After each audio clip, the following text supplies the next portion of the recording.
Happy day 7, everyone. Hope you're all doing well. Today, I'm still really thinking about the idea of power and money and greed. And I love those things anyway, because I love like entrepreneurship. I really think that I like business and ideas and things like that are so interesting. I've always really loved it.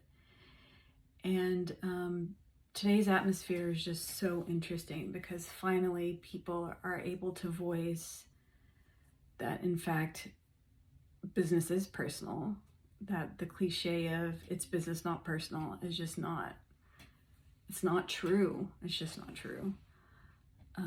We're all people engaging in these things. How can you not take it personal? How you react is definitely, it's definitely up to you. But it's also, you also have to be held accountable for the kind of business that you run and the kind of business that you operate, I believe, at least.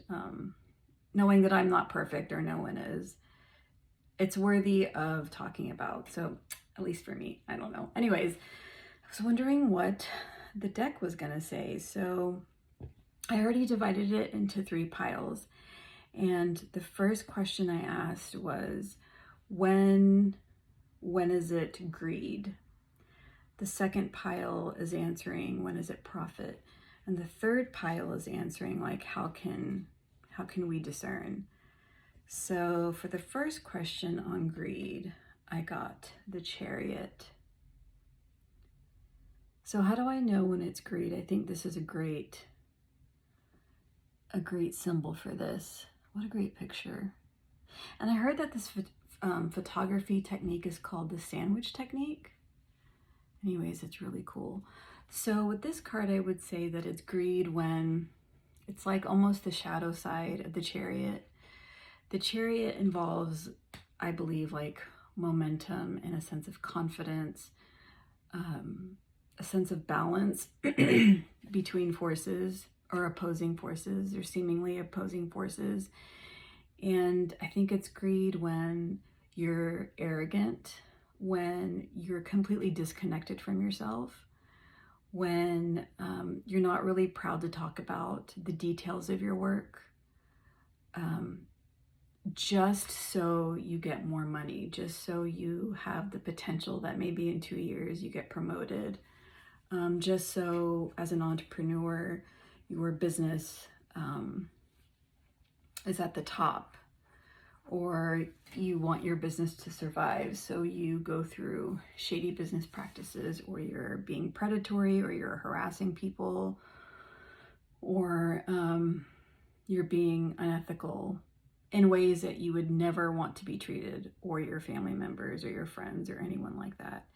So I almost think that it's, I don't read reversals, but I do read the entirety of a card based on the question. So I consider like all aspects, the positive, the negative aspects of the card. So for this question, I would say it's the Chariot, but the Chariot to a negative extreme is when it's greed.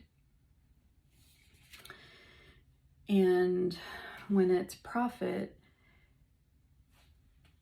the 10 of Knives, which is swords, resurrection. So this is a really interesting take. This is, instead of looking at it as like a finality or an end, they're looking at this card as a chance to rise again. And resurrection implies a finality, then becoming arisen again. And we usually put that as like a good, like it's a positive, the intonation is positive on this word.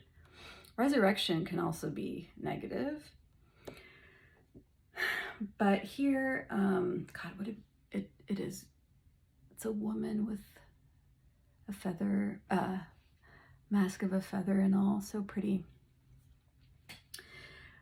So I would say that it's profit when I'm thinking of resurrection, I'm thinking of bolstering. I'm thinking of, you have these 10 columns of support, these pillars around you. So you're arisen anew. You are, profit is when you are proud of what you're doing. You want to share with other people what you're doing. You know you're not perfect. You know that you're human. And if you're on top, you want to stay on top. If you're making a certain amount of money, you want to continue making that money. So we all do shady things once in a while, but I think it's when it's just about profit. It's just about, doing what the market's doing, like assuming it's not a predatory market or terrible business. Like you're taking home a pretty good paycheck, your employees are, your ideas are good. It's just you wanting to promote in the world what you like. So if it's like tarot or something spiritual or something creative or, starting a hedge fund, whatever it is, as long as you genuinely feel like you're talented in this, you like what you do, you think it's going to help other people, you would want your loved ones to be treated the way that you treat them and still make money. I think that's a good sign that it's like you're doing good business practices. You're being as good a person as you can be in the climate of where all of us as adults have to make a living and make money, and also support who we are as individuals. Like if you want to travel or whatever you want to do. The third question is, how do we know for ourselves what the difference is? So this is the Magician. I like that. I love her face, like so beautiful. So when we know that it's for whether we're engaging in, when we're crossing that line from like profit to greed, it's when we're using all of our talents, all the things at our disposal, all of our resources, all the help that we've gotten, all the mentors that we have, and slowly but surely like moving towards using those things only for our own benefit. Just as long, but you're just treating other people that way. You wouldn't want your family members to be treated that way, or your friends or your community to be treated in that way, but you're okay treating faceless customers, thousands, millions of customers, in a way that's deeply, deeply unethical, that you would never want to be treated. That's when you know that you're crossing that line. Another indication is when you just, like, you're kind of disconnecting from that inner child part of yourself, when you just can't admit to yourself what you're doing, when you can't admit to your loved ones and people that usually respect you the details of your job, or when you just don't want to know the impact downstream of what your actions are in whatever business that you're working in, or your own business. When there's that disconnect, it's usually a good sign that we're crossing over from just trying to make a paycheck, and general profit, to abject greed. I'm pulling the Oracle today from this one. I feel like I've seen it around. I wasn't so excited when I first saw it, but then I liked the images. Are like, they're interesting. They're very consistent. They're specific. I feel like they're very whimsical. They're usually not the kind of art style I would go for, but I don't know. I think they're just kind of like unexpected in ways, and I like the phrases, "You are the spell." And I just like that they're figures that are like, they're not beautiful, but they're really attractive in a way. Like they're not ordained, ornamented. Like the lip color and the eye color and their hair is done, but they're not beautiful. And I really like, for some reason, I really like that. I like women and girls being depicted in this way, that like you're just who you are and you're just showing up however you want, but you're like taking care of yourself. I don't know if that makes sense. Anyways, I just wanted to pull a card from here. And I like the guidebook too. And it's really cheap on Amazon. And I'm getting the second deck too.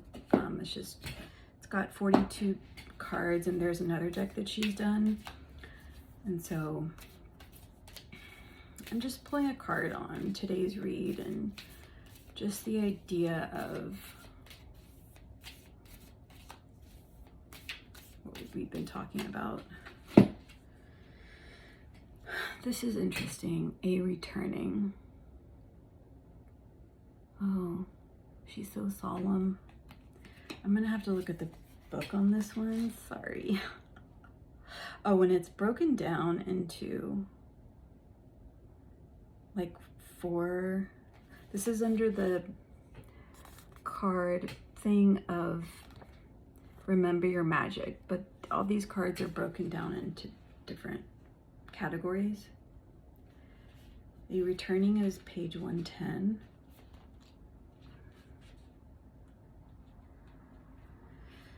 So a returning is, the transmission is self-sourcery is a return to your intuition, a return to your wisdom, a return to your magic, a return to your remembrance of you and your pelvic bowl, yes, as a cauldron and container to potentize,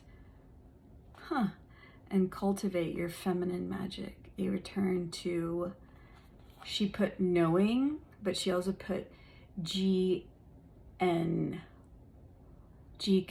me just show you. Right there. Knowing, a return to knowing source as a magnetic force. A return to holding your unique to you vibration and frequency without fear. A return to nourishing and nurturing yourself for no reason other than to let it feel really bloody good, which no matter how much we're told it's selfish and self-indulgent, is a magical practice that will create healing ripples through entire timelines and paradigms. The affirmation is, I am returning to it all. So then she has another page on the self-sourcery. So this is really cool. And it kind of goes along with what we're talking about here, is that the idea when it comes to money of profit and like material resources, of profit versus greed, or like moving in between the two, which I know that we all do, right? But there are extremes. Anyways, I can think about that also in terms of just how we spend our time. Like she says, like taking care of ourselves and indulging in decks or looking at decks. Like I feel guilty when I'm journaling or when I want to ponder about these ideas and I write, or, you know, when I'm looking at other people's YouTubes, or when I'm practicing my own. Like these are things that I enjoy doing, but I feel bad because I feel like as an adult, like I should be doing something different, or this is, you know, by someone else's standard, a waste of time. But for me, it's like, this is profit. This is like putting in my bank for when the shit really hits the fan and bad things happen, and I have to like resort to that savings that I've put in to myself, because I've been taking care of myself in that way, and not being judgmental about it. So I think that's like an important distinction that we have to also note, is that taking care of ourselves first and foremost every single day is of utmost importance, especially if you are taking care of other people, or, I mean, mental health. Like I have to be on top of my mental health and recovery every single day, or else, you know, it's not like a threat, but it's like, then I can get into a headspace that historically is not very safe for me. Yeah. So that's just, you know, that's just pouring into yourself, which is a good thing. So anyways, that's how I'm reading it. But I hope y'all are doing well. I will see y'all tomorrow.